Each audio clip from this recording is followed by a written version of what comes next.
दोस्तों, दुनिया में लड़ाई सिर्फ बॉर्डर पर नहीं होती। कुछ लड़ाई ऐसी होती हैं जो कागज पर होती हैं, नंबर्स में होती हैं और सीधा आम आदमी की जेब पर लगती हैं। आज हम बात करने वाले हैं एक ऐसी ही लड़ाई की, अमेरिका और इंडिया के बीच चल रही एक इकोनॉमिक टेंशन की, जिसे लोग टैरिफ वॉर कह रहे हैं। अमेरिका ने इंडिया के प्रोडक्ट्स पर हैवी टैरिफ लगा दिया, कुछ चीजों पर 25% और कुछ पर तो 50% तक।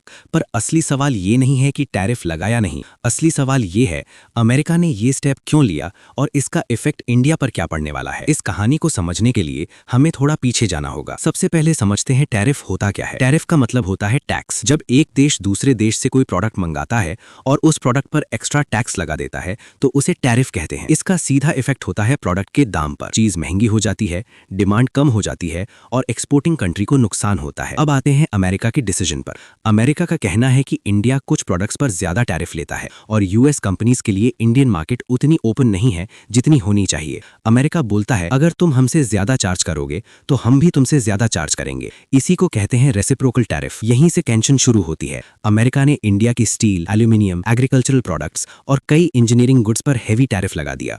इस डिसीजन का इंपैक्ट सिर्फ गवर्नमेंट लेवल पर नहीं था, इसका असर सीधा एक्सपोर्टर्स पर पड़ा, फैक्ट्रीज पर पड़ा और सबसे ज्यादा असर पड़ा फार्मर्स पर। इंडिया दुनिया का बड़ा एक्सपोर्टर है, राइस का, फार्मास्यूटिकल प्रोडक्ट्स का और इंजीनियरिंग गुड्स का। जब अमेरिका जैसे बड़े मार्केट का डोर महंगा हो जाता है तो एक्सपोर्ट गिरता है और जब एक्सपोर्ट गिरता है तो प्रोडक्शन कम होता है, जॉब्स कम होती हैं। यहाँ पर एक और लेयर है स्टोरी की। ये सिर्फ ट्रेड का इशू नहीं है, इसके पीछे जियोपॉलिटिक्स भी है। अमेरिका चाहता है कि सप्लाई चेन्स चाइना से निकलें और इंडिया एक ऑल्टरनेटिव बनकर उभर रहा है। पर साथ ही अमेरिका ये भी चाहता है कि रूल्स उसके टर्म्स पर हों। इंडिया के लिए ये सिचुएशन ट्रिकी हो जाती है। एक तरफ इंडिया फॉरेन इन्वेस्टमेंट अट्रैक्ट करना चाहता है, दूसरी तरफ अपने डोमेस्टिक इंडस्ट्रीज को प्रोटेक्ट भी करना चाहता है। इसी वजह से इंडिया ने भी काउंटर स्टेप्स लेने शुरू किए हैं। इंडिया ने कुछ अमेरिकन प्रोडक्ट्स पर टैरिफ बढ़ाया। इंडिया ने WTO के प्लेटफॉर्म पर अपनी बात रखी और साथ ही नेगोशिएशन का रास्ता भी खुला रखा, क्योंकि ट्रेड वॉर में कोई भी परमानेंट विनर नहीं होता।